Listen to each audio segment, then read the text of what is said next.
안녕하세요, 여러분. 저는 평소에 이 채널을 자주 보던 시청자입니다. 평소에 열심히 다른 분들의 사연만 주구장창 듣다가 제가 겪었던 아주 서러웠던 일들을 풀어보려고 해요. 용기도 없고 수치스럽기도 하고 여러 감정들이 섞여 있었던 지난 일이라 주변 사람들에게는 꽁꽁 숨겨왔었는데 제가 누군지 모르는 여러분들께는 용기가 조금 나네요.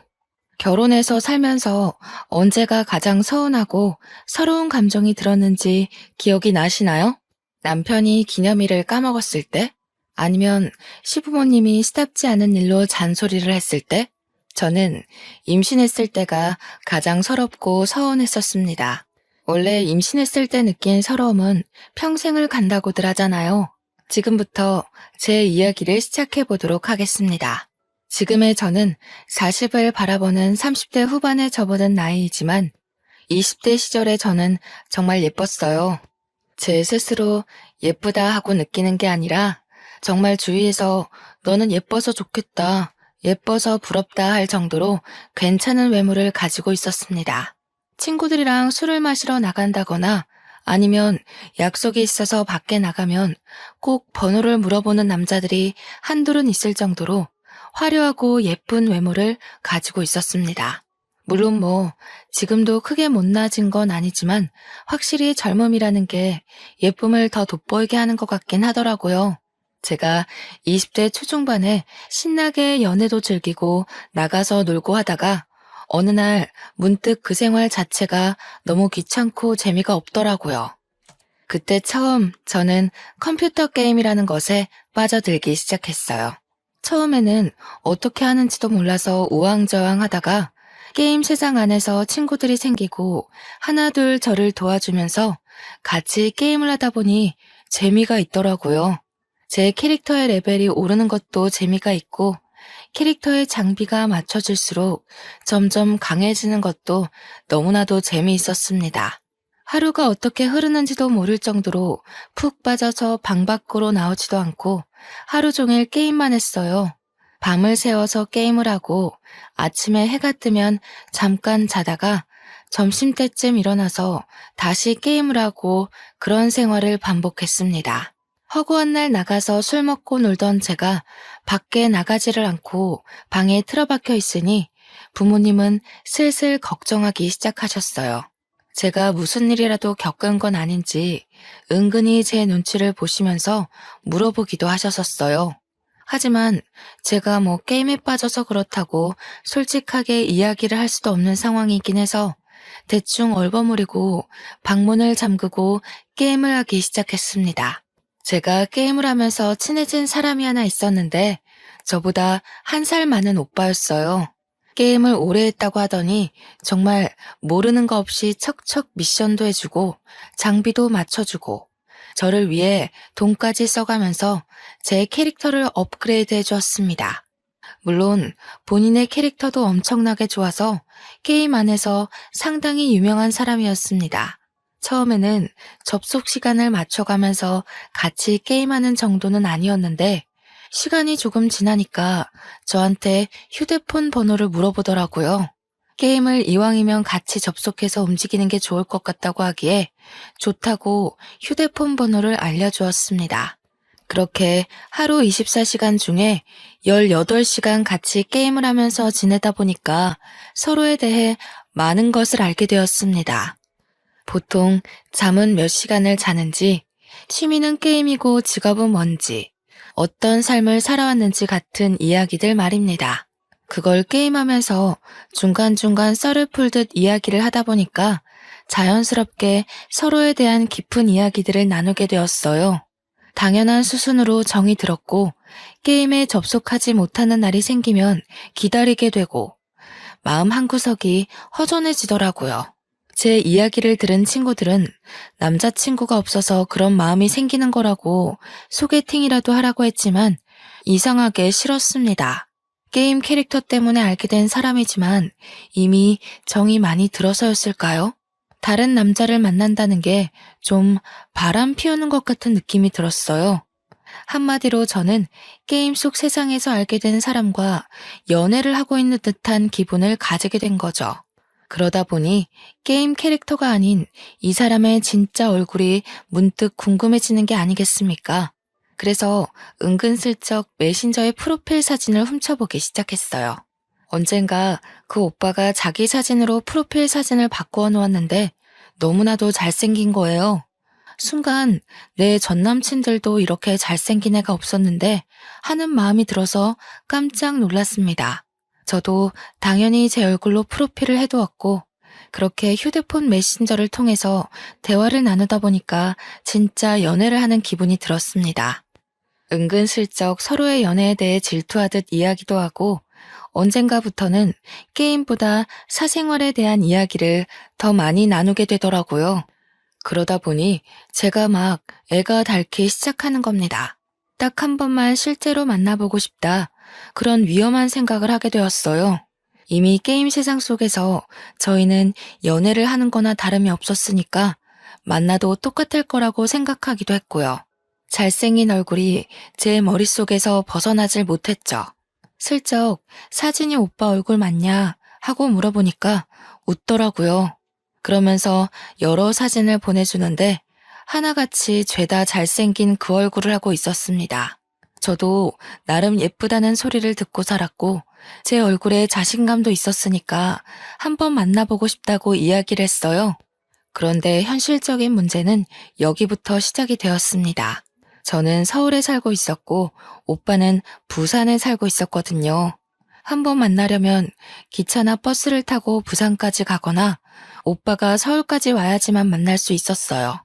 저는 고민이 되긴 했지만 이미 제가 애가 달아있는 상태에서 내빼는 것도 이상하다 싶어서 부산으로 가겠다고 했어요.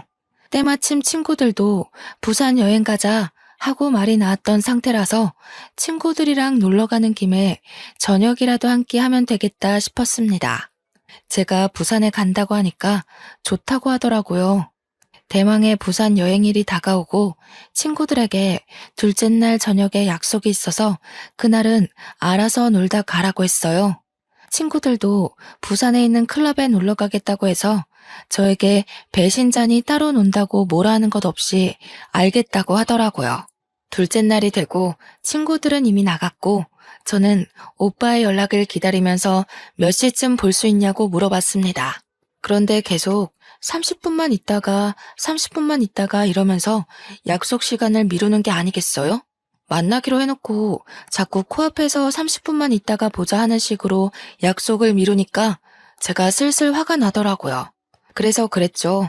만나기 싫으면 싫다고 이야기를 하라고. 언제까지 사람 기다리게 할 거냐? 그냥 클럽이나 가겠다고 했습니다. 그러니까 한숨 쉬면서 지금 보자고 근데 너무 충격받지 말라고 하더라고요. 순간 이 오빠가 유부남인가?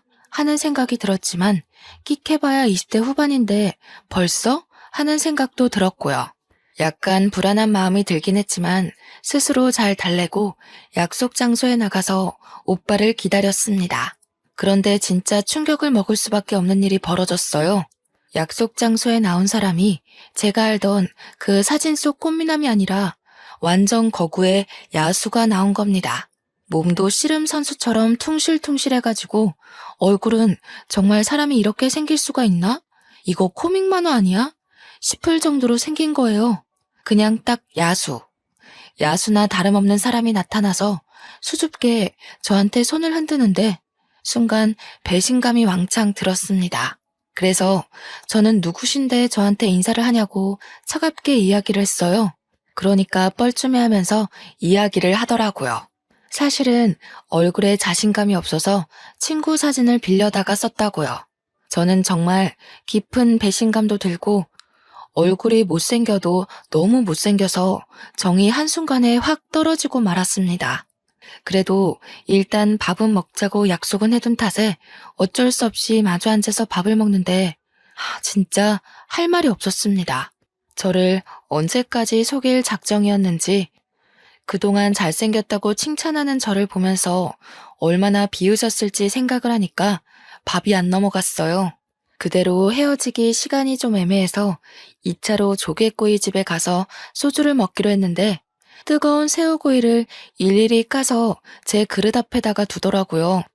솔직히 그것도 잘생긴 그 얼굴로 까줬으면 감동 먹고 바로 눈물이라도 흘렸을 텐데 야수가 와서 그러고 있으니 먹기 싫어졌습니다.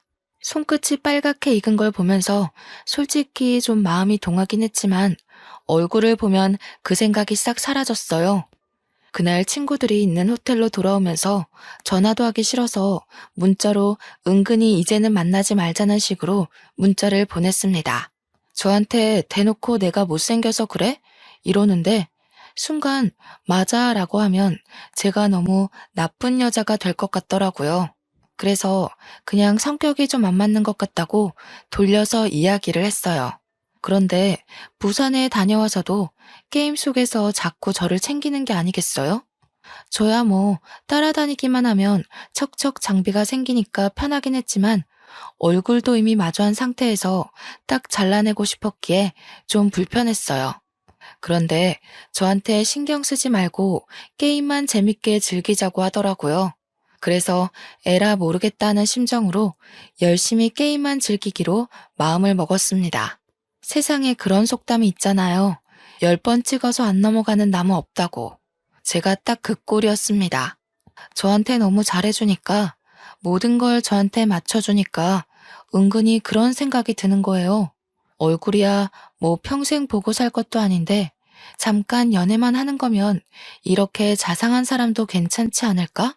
하는 생각이요.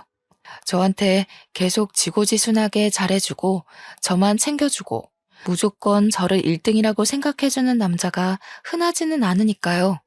그동안 잘생긴 애들이랑 연애했을 땐 꼴값을 다들 했거든요. 바람을 핀다던가 저를 무시한다던가 하는 그런 은근한 우위 선점 같은 거요. 못생겼으니까 여자 문제도 당연히 없을 거고 저한테 하는 행동만 보면 너무 젠틀하고 괜찮은 사람이다 하는 생각이 들었어요.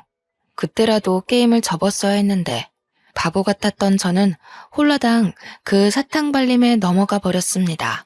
연애를 시작하고 나서부터는 저한테 더욱더 지극정성으로 잘했어요. 서울에서 부산 장거리 연애였음에도 불구하고 한 달 중에 보름을 서울에 와서 지냈거든요. 제가 지나가는 말로 와 저거 예쁘다 하면 꼭 선물로 안겨주고 데이트할 때도 저한테 돈 한 푼 못 내게 했습니다. 그렇게 8개월 동안 시간 가는 줄도 모르고 친구도 안 만나고 연애만 즐겼어요. 얼굴은 자꾸 보니까 어느 순간부터 익숙해지더라고요. 세상에 제 중심으로 돌아가는 남자친구를 보니까 30의 나이에 이 사람이랑은 결혼해도 괜찮겠다 싶었습니다. 때마침 친척이 서울에서 사업을 하는데 남자친구가 거기 취직을 하게 되었다며 서울에 집을 구했다고 했어요. 소형 아파트긴 하지만 집에서 전세로 구해다 줬으니 몸만 오라고 웃으면서 이야기를 하는데 혹했습니다. 집에도 만나는 남자친구가 있다고 말을 해두었고 남자친구네 집에서도 저를 만나는 걸 알고 있어서 서울로 취직하는 걸 말리지 않았다고 했어요. 은근히 같이 지내는 시간이 많아지니까 아예 같이 살고 싶다고 이야기를 하더라고요. 그래서 양가의 허락을 받고 결혼을 준비하게 되었습니다. 물론 저희 부모님이 남편의 얼굴을 보고 처음에는 너무 놀라서 말도 제대로 못하시고 결혼 꼭 해야겠냐고 저를 말리기도 하셨죠. 키는 거의 190에 육박하고 몸무게도 100kg인 거구의 남자한테 딸을 시집 보낸다니까 마음이 좀 그러셨나 봐요. 그런데 남편이 저한테 하는 모습을 보고는 결혼해도 잘 살 것 같다면서 결국엔 허락을 해주셨어요. 상견례 자리를 마련했고 훈훈한 분위기에서 진행이 되었습니다. 경상도 집안에 누나가 둘이나 있는 남편의 가정 환경이 은근 걱정되긴 했는데 신우들이 정말 좋은 사람들이었어요. 저한테 막내를 데려가줘서 고맙다고 우리 막내 잘 챙겨주라며 제 손을 꼭 잡아올 때는 이게 시집살이인가 싶긴 했지만 오해였어요. 정말 순수한 마음에서 저에게 고맙다고 인사를 한 것이더라고요. 양가 분위기 훈훈하고 집 문제도 해결됐으니 식장만 잡아서 결혼하면 끝이다 싶었습니다. 결혼식도 일절 저에게 맞춰주시겠다고 돈만 주시겠다고 해서 완전 땡 잡았구나 싶었죠. 저한테 예물도 엄청 잘 챙겨주셨고요. 결혼식은 정말 축복의 끝이었어요. 미처 몰랐는데 남편네 집이 정말 대가족이었더라고요. 경사 났다고 온 가족이 출동해서 저한테 용돈도 다 챙겨주시고 결혼해서 너무 보기 좋다고 축하를 아끼지 않으셨습니다. 이게 바로 가족 내력인가 싶을 정도로 저를 너무 아껴주시는데 그래, 사람은 얼굴만 보고 판단해서는 안 된다 하는 생각이 들었죠. 너무나도 축하를 받은 탓인지 저는 결혼 3개월 만에 임신을 하게 되었습니다. 제가 평생을 다이어트를 하고 살던 사람이었거든요. 조금만 먹어도 바로 살이 오른 게 눈에 띄는 체질이었기에 저는 밥을 항상 칼로리 계산을 해가면서 먹었었어요. 그런데 임신을 하고 나니까 그 고삐가 풀리고 말았던 거죠. 아기가 먹고 싶어서 먹는 거야. 이게 다 영양분이 될 거야 하는 생각으로 밥을 생각 없이 먹다 보니까 살이 너무 찌는 거예요. 게다가 입덧도 먹덧으로 오는 바람에 하루 종일 입에 뭔가를 달고 있지 않으면 안 될 정도로 먹을 걸 찾아다녔어요. 처음에 남편이나 시부모님이나 정말 잘 먹어서 보기 좋다면서 그간 너무 말라서 애나 낳을 수 있을까 싶었는데 살 오르니까 보기 좋다고 해주셨어요. 그런데 제가 볼 때마다 살이 오르니까 남편도 시부모도 저한테 은근히 또 먹냐? 또 먹게? 이런 말을 하시더라고요. 사실 제가 만삭 때까지 거의 30kg가 쪘거든요. 다른 산모들은 12kg에서 15kg 정도로 살이 찐다고 요즘은 임신해서도 몸매 관리한다고들 하더라고요. 병원에서도 저한테 오죽하면 임신 당뇨가 올 것 같다면서 먹을 거를 좀 줄여야 한다고 했을 정도였습니다. 처음 살 오를 때 보기 좋다고 했던 시댁 식구들은 이제 저한테 그만 먹으라는 눈치를 줄 정도였고요. 시부가 좀 말을 막 하는 성격이시거든요. 저한테 왜 이렇게 처먹니? 하시는데 임산부한테 처먹냐는 말이 나오니 서럽더라고요. 제가 밥을 먹으려고 부엌에 가면 너 아까 과자 먹지 않았어? 또 밥을 먹게? 하면서 눈치를 주고 밥 먹고 나서 후식으로 과일이라도 먹으려고 하면 이게 다 당분인데 또 먹게?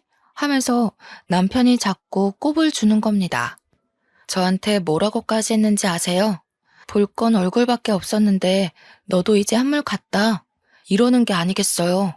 시부는 제가 시부 생신 때 무거운 몸을 이끌고 축하드리겠다고 부산까지 갔는데 걷는 게 뒤뚱뒤뚱 하다면서 하마 같다고 놀리시는 거예요. 순간 수치심에 눈물이 핑 돌고 자존심 상해서 울고 싶지는 않고 남편은 진짜 숨 넘어가게 웃고 미친놈인 줄 알았어요. 제가 아무 말도 못하고 있자 작은 신우가 대신 화를 내주었어요. 그러자 시부가 콧방귀를 뀌면서 가족끼리는 그럴 수도 있지 않냐 이러는 게 불편하냐고 저한테 계속 대답해 보라고 하셨어요. 그래서 저도 용기 내서 말했죠. 좀 불편합니다. 하고요. 그러니까 시부가 막 얼굴이 시뻘개져서는 노발대발 하시더니 하나뿐인 며느리가 이쁨 받을 줄도 모르는 애라면서 화를 내시더라고요. 아니 언제는 솔직하게 말하래서 솔직하게 말한 것뿐인데 진짜 시무는 그런 제가 마음에 걸렸는지 살쪄도 너무너무 예쁘니까 더 먹으라고 반찬 밀어주시고 시누이들도 제 편을 들어줬어요. 임신했을 때 살아온 기억이 얼마나 오래 가는지 아냐면서 임신했을 때 잘 먹어야지 하고 남편한테 눈치도 팍팍 주시고요. 그랬더니 남편 놈이 제가 먹을 걸 다 먹어서 자기가 살이 빠지고 있다는 말도 안 되는 소리를 하더라고요. 100kg였던 남편. 살이 더 쪘으면 쪘지 절대로 2자릿수 내려온 적이 없었거든요. 오히려 살을 빼야 하는 수준인데 그런 식으로 이야기를 하니까 너무 기분이 나쁜 거예요. 살이 1kg라도 빠져서 99kg만 됐어도 제가 그냥 무시해야지 했을 텐데 저 만나고 단 한 번도 2자릿수가 된 적이 없었던 사람이었거든요. 제가 기분이 너무너무 나빠서 서울에 돌아오면서 나 앞으로는 몸 무거워서 부산에 못 가겠다. 너무 힘들다 했어요. 그러면서 오빤 왜 자꾸 나한테 살쪘냐고 뭐라 하냐고 내가 그냥 먹기만 해서 찐 게 아니라 애가 생기면서 호르몬 때문에 이렇게 된 거 아니겠냐고 서러움을 토로했죠. 남편이 저를 한번 힐끗 보더니 다른 산모들은 죄다 10kg에서 조금 더 찐다는데 너는 무슨 새쌍둥이 가진 사람처럼 쪘잖아 하는 거예요. 먹는 거 다들 조절하고 다들 살 안 찌려고 노력하고 한다는데 자기가 잡힌 어장 속 물고기 같냐면서 자기한테 잘하래요. 까먹으셨을까봐 다시 한번 말씀드리지만 제 남편 진짜 누가 봐도 정말 못생겼어요. 진짜 너무너무 못생겨서 얼굴을 마주하고 밥도 먹기 싫을 정도로 못생겼어요.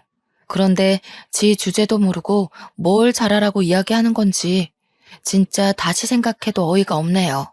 아무튼 임신 기간 내내 제가 서운함이 쌓이고 쌓여있는 와중에 시부모가 저 만삭이라고 겸사겸사 서울에 올라왔어요. 그런데 만삭 때 몸이 어떤지 다들 아시죠? 조금만 걸어도 다리가 퉁퉁 붓고 몸이 무겁고 허리가 당기고 어깨도 아프고 오래 걷는 게 힘들고 지치고 숨만 쉬어도 죽겠는 몸을 하고 있는데 시부가 자기 쇼핑을 좀 시켜달라고 하는 겁니다. 부산에도 번쩍한 백화점이 많은데 굳이 서울에 와서 쇼핑을 하겠다는 이유가 뭐겠어요? 저한테 돈 내달라 이 말이 하고 싶은 거였겠죠. 우리 아기 옷은 한 번도 사준 적이 없으면서 저 끌고 백화점 가가지고는 빨리 걷지도 못한다고 궁시렁거리면서 이거 사달라 저거 사달라 하는데 진짜 난리더라고요. 제가 없는 돈으로 전전긍긍하면서 쇼핑을 시켜드리니까 시무가 보다 못해서 시부를 말렸어요. 얘네 이제 곧 애기 태어나면 들어갈 돈도 많은데 왜 자꾸 돈 쓰게 시키냐고. 시부한테 한마디 하니까 백화점 한복판에서 시부가 저를 확 째려보는 겁니다. 그러더니 야, 내가 며느리한테 이것도 못 받냐? 이게 1,000만 원짜리도 아닌데 왜 그래? 하시는데 주위 사람들 다 쳐다보고 저보고 그 정도 능력도 없냐고 남편이 벌어다 준 돈 어디다 다 쓰고 왔냐고 하시는 거예요. 누가 들으면 남편이 정말 월급 1,000만 원쯤은 턱턱 가져다 주는 사람인 것 같지 않나요? 우리 남편 친척네 사업체에서 낙하산으로 겨우 들어가 일하면서 월급 300만 원 받아오는 처지인데요. 제가 건물을 가지고 있는 것도 아니고 만삭 임산부가 돈이 있어봐야 얼마나 있겠어요. 서운한 건 둘째치고 백화점 한복판에서 저러니까 너무 속상하고 부끄러웠어요. 그렇게 출산일이 다가오고 진통이 생각보다 빨리 와서 바로 출산 준비를 했어요. 첫 출산은 오래 걸린다더니 정말 하루를 꼬박 앓고 아이를 건강하게 무탈하게 출산했습니다. 우리 부모님 한달음에 달려오셔서 제 몸부터 살펴봐 주시고 저한테 잘했다, 고생했다 하시면서 눈물을 흘리셨어요. 그러는 동안 저희 남편은 뭐 하고 있었는지 아세요?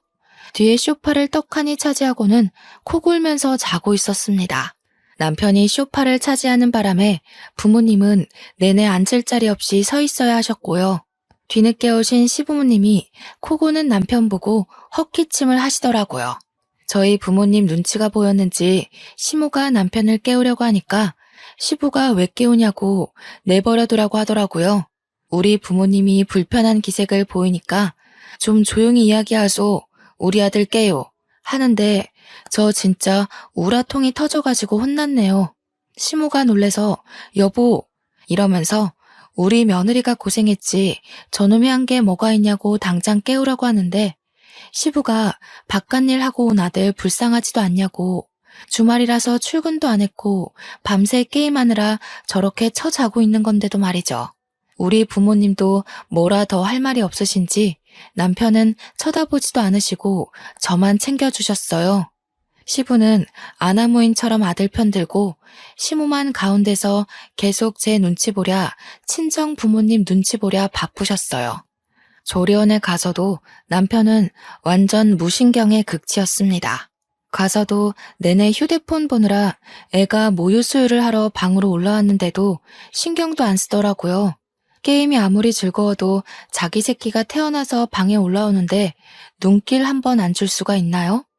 제가 신경질을 자꾸 내니까 자기도 짜증이 난 건지 뭔지 괜히 저한테 더 틱틱거리더라고요.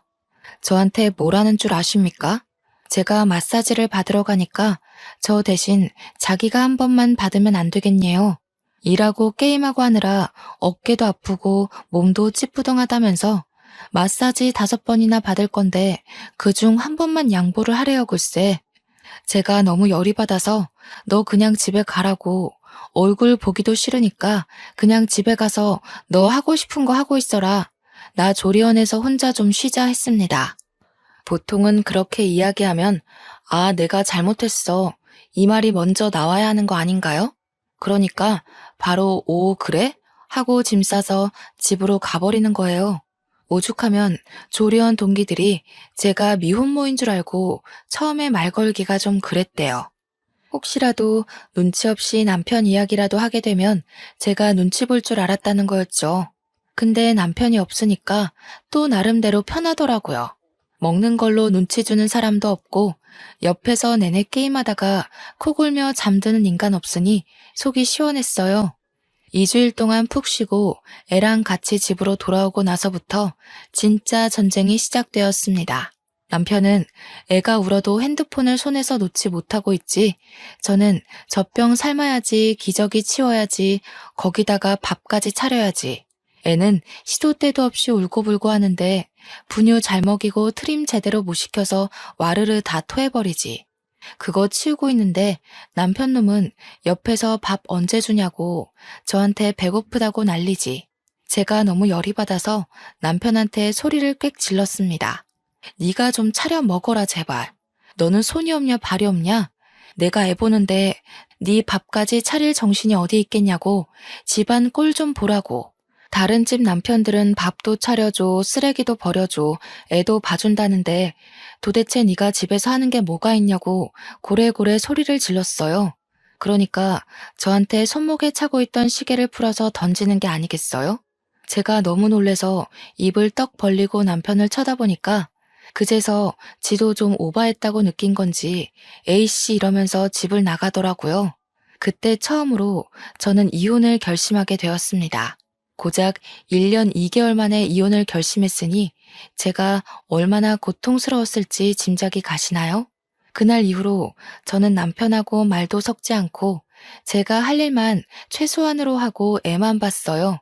그랬더니 남편이 슬슬 제 눈치를 보면서 저한테 화풀납시고 말을 슬쩍 거는데 저보고 뭐라는 줄 아세요?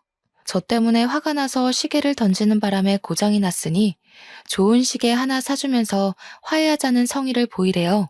이게 말인지 방귀인지 제가 목 끝까지 욕이 차올라서 남편한테 미친놈이냐고 한마디 하고는 쭉 무시했네요. 그렇게 아이 100일 잔치가 다가오고 저는 대충 100일 잔치 상차림을 인터넷으로 주문해서 그런데 시부모님이 아이 100일이라고 서울에 오신 겁니다. 시부가 조촐하게 차린 상을 보고 차린 게 없다면서 궁시렁거리는 거예요. 꾸역꾸역 애기 보고 싶다고 100일상은 제대로 안 할 거라고 이야기했는데도 서울까지 와놓고 저한테 차린 게 없다면서 면박을 주니 할 말이 없더라고요. 저한테 갈비찜 정도는 해놨어야 하는 거 아니냐고 저녁상은 뭘 차려줄 거냐길래 남편을 쳐다봤습니다. 애기 보느라 정신도 없는 와중에 남편은 멀뚱히 서 있기만 하니까 제가 열이 받아서 남편 보고 야, 밥이나 차려라 하니까 남편이 내가 왜? 이러더라고요. 그래서 네가 애기 볼 거냐? 아니면 배달이라도 시키라고 신경질 내면서 이야기하니까 시부가 씩씩거리면서 또 뭐라 하는 거예요. 어디 시부모가 왔는데 배달 음식을 시키냐고 미리미리 전날부터 준비했으면 될 거 아니냐고 저한테 난리 법석을 떨더라고요. 그러니까 그제야 시모가 애 보느라 정신없을 텐데 미리미리 준비하고 말고가 어디 있냐고 나가서 사 먹자고 하셨어요. 그러니까 남편이 저한테 야, 너는 든든한 시모 있어서 좋겠다 이러는데 진짜 맘 같아서는 주둥이를 때리고 싶었습니다. 제가 얼마나 고생했냐면요. 애 돌날이 올 때까지 살이 20kg 이상이 빠졌어요. 운동을 한 것도 아니고 먹는 걸 줄인 것도 아닌데도 살이 쭉쭉 빠지더라고요. 스트레스 받고 잠도 못 자고 지쳐서 빠진 살이었습니다. 피가 마르는 고통을 참아내느라 빠진 건데 속 편한 남편 새끼는 저한테 더 빼야겠다. 그래야 내가 사랑했던 모습이 나올 것 같아. 이딴 소리나 짓거리더라고요. 확실히 나이가 들어서 그런가 늙으니까 살이 빠져도 예전 얼굴은 안 나온다. 이러는데 지는 거울도 안 보나 봐요. 제가 살 빠지고 나서 편의점에 급하게 마실 거 사러 나갔다가 번호 따인 적도 있거든요. 지는 생긴 것도 못생긴 게 저러니까 너무 짜증났습니다. 결정적인 사건은 우리 부모님이 아기 본다고 집에 놀러를 오신 날이었습니다. 그날 제가 고생하는 걸 옆에서 지켜보시고는 밥까지 차리게 할 수 없다고 밖에 나가서 몸보신도 할 겸 소고기를 먹자고 하셨어요. 그러니까 핸드폰 게임만 하고 있던 남편놈이 갑자기 자기가 급한 일이 있어서 밖에 나가서 고기를 먹기가 좀 그렇다는 겁니다. 세상에 주말 저녁에 바쁜 일이 뭐가 있길래 저렇게 이야기를 하나 싶어서 제가 물어봤어요. 무슨 일이냐고요. 그러니까 저한테 쓱 오더니 게임하는 사람들끼리 뭐 사냥을 하기로 했다면서 밖에 나가서는 게임을 못하니까 안 된다는 겁니다. 제가 너무 어이가 없어서 남편 보고 너 하나 빠진다고 큰일 나는 거 아니지 않냐고 우리 부모님까지 오셨는데 이게 무슨 태도냐고 했죠. 남편이 한숨 푹 쉬면서 네가 이 게임을 몰라서 그렇지 사냥 한 번 하면 장비가 얼마나 대단한 게 나오는지 아냐고 저를 무슨 멍청이 취급을 하는 거예요. 아이템 필요한 걸 모으기도 해야 되고 팔면 다 돈이 되는 거라면서 못 가겠대요. 그랬더니 우리 부모님한테 그냥 집에서 라면이나 끓여 드시죠? 이러는 게 아니겠어요.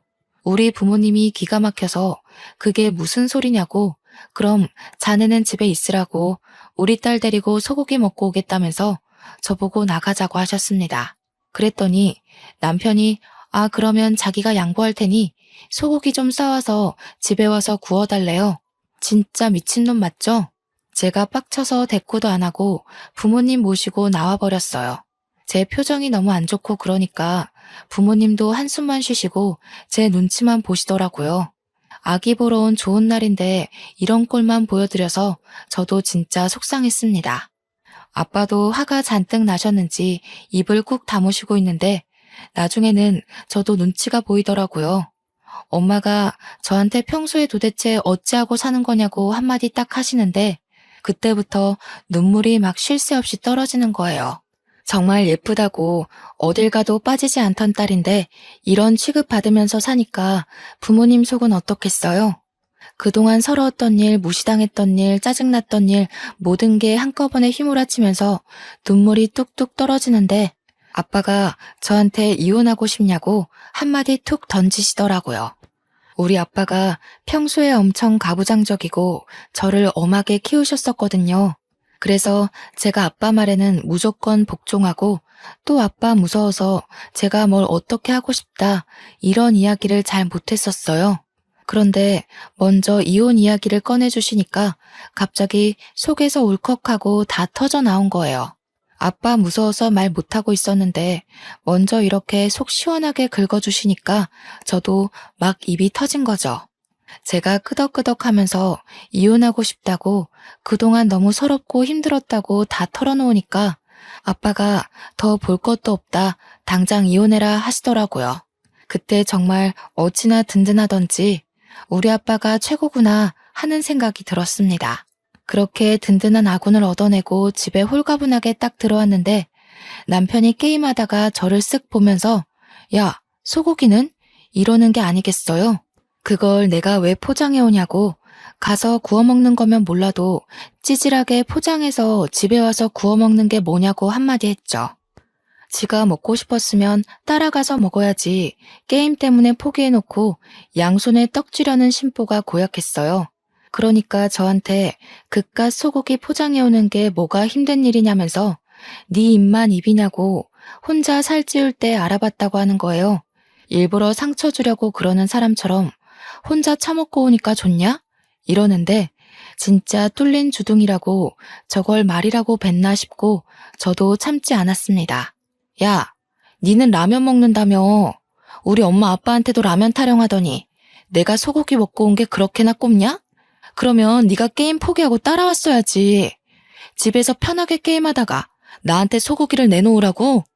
내가 같이 가면 나보고 결제하라고 할 텐데 내가 돈이 어딨어? 내 덕에 네가 공짜로 든든하게 먹었다는 생각은 안 하냐? 이 배려 넘치는 남편의 마음도 몰라주고 너는 빈손으로 오고 싶어? 내가 눈치껏 빠져줬으면 포장이라도 해왔어야지. 그걸 안 해와? 나쁜 년. 당신 지금 나한테 년이라고 그랬어? 년? 그리고 공짜? 우리 부모님 돈은 돈도 아니다 이거야? 시부모님 오실 때마다 내가 돈 가지고 너한테 뭐라고 한 적 있어? 야, 왜 나한테 예민하게 굴고 그래? 네가 예민하게 만들잖아. 말도 안 되는 헛소리 짓거리면서 나 너랑 더 이상은 못 살겠어. 이혼해. 그랬더니 저한테 이혼이 무슨 애들 장난이냐면서 핸드폰 게임을 하더라고요.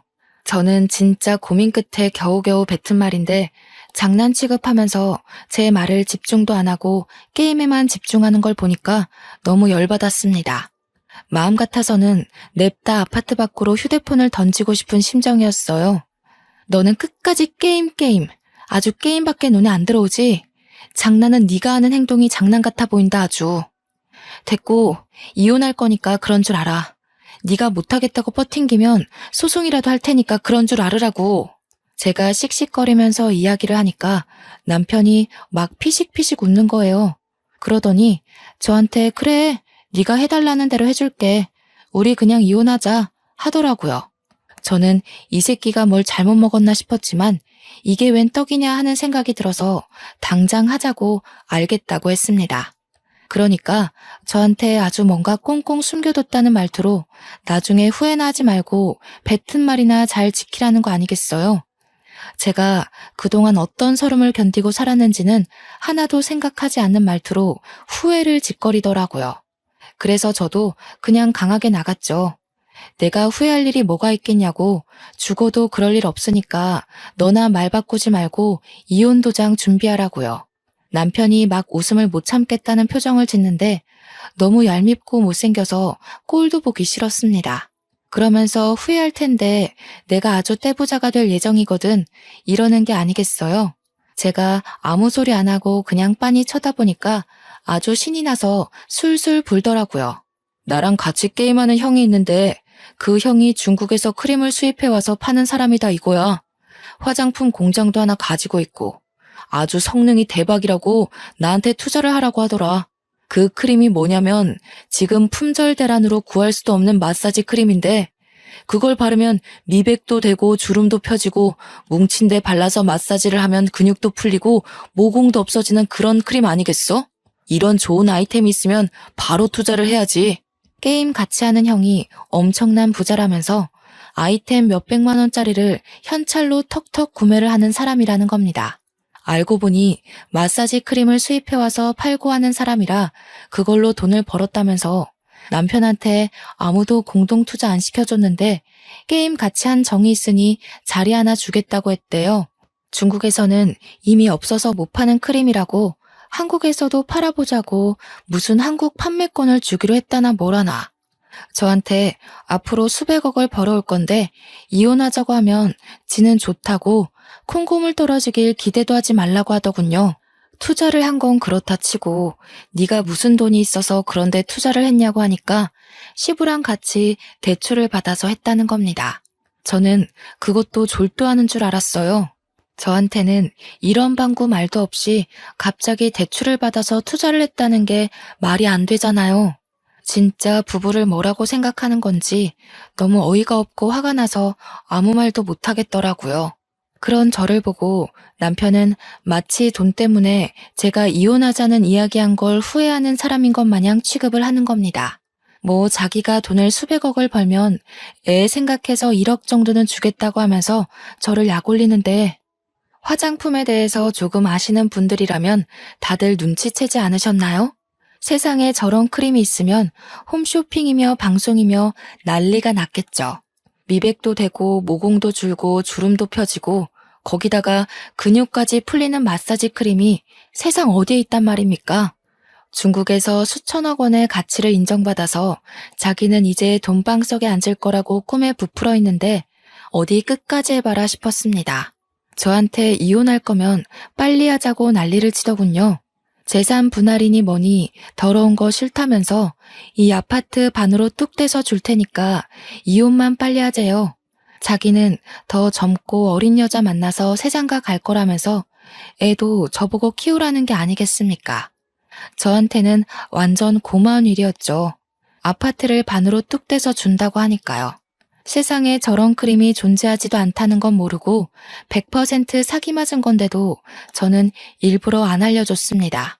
시모랑 신우들은 알고 있을지 모르겠지만 어차피 이혼하기로 마음먹었는데 제가 굳이 지금 말해줄 필요가 있겠어요?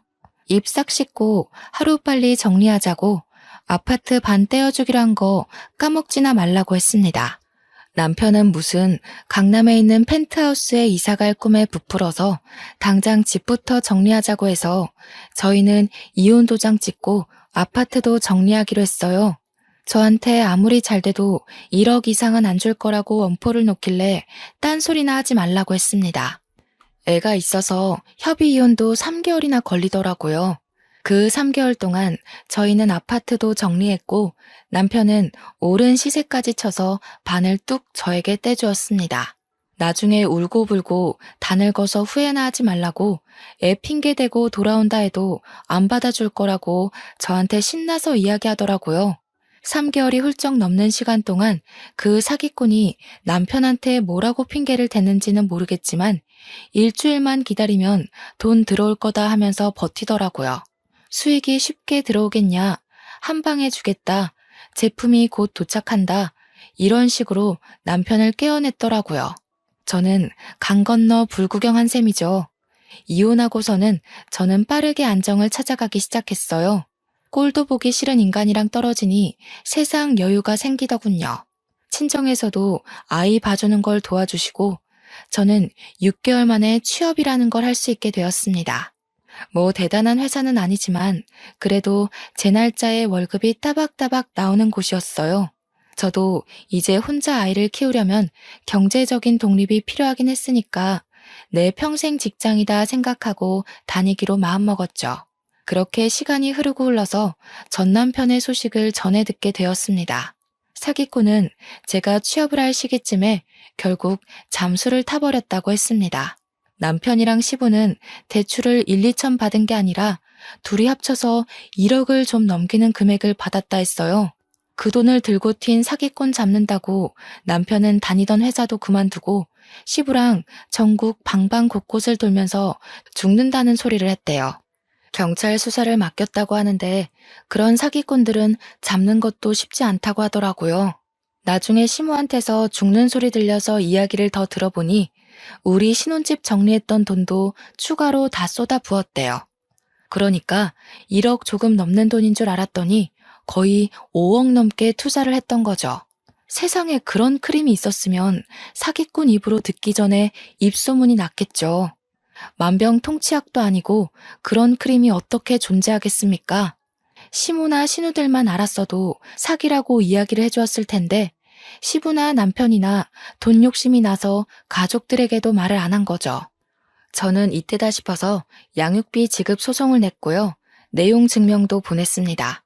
문자로 1억 주니 뭐니 하더니 사기 맞았다며? 하면서 염장도 지르고요. 남편은 집에서도 죽일 놈이 됐는지 저한테 새벽에 문자로 자니? 하고 뜬금없이 보내더라고요.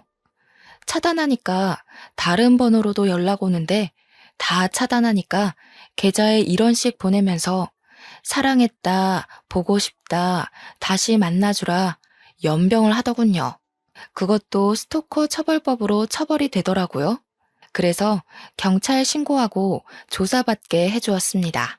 접근금지 신청하고 양육비나 지급하라고 매달 소장 보내고 있고요.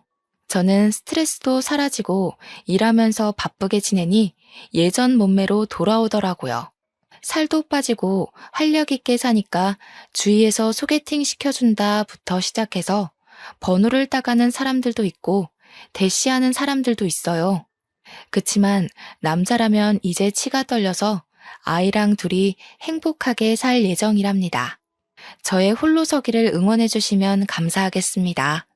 긴 사연 읽어주신 여러분, 감사합니다.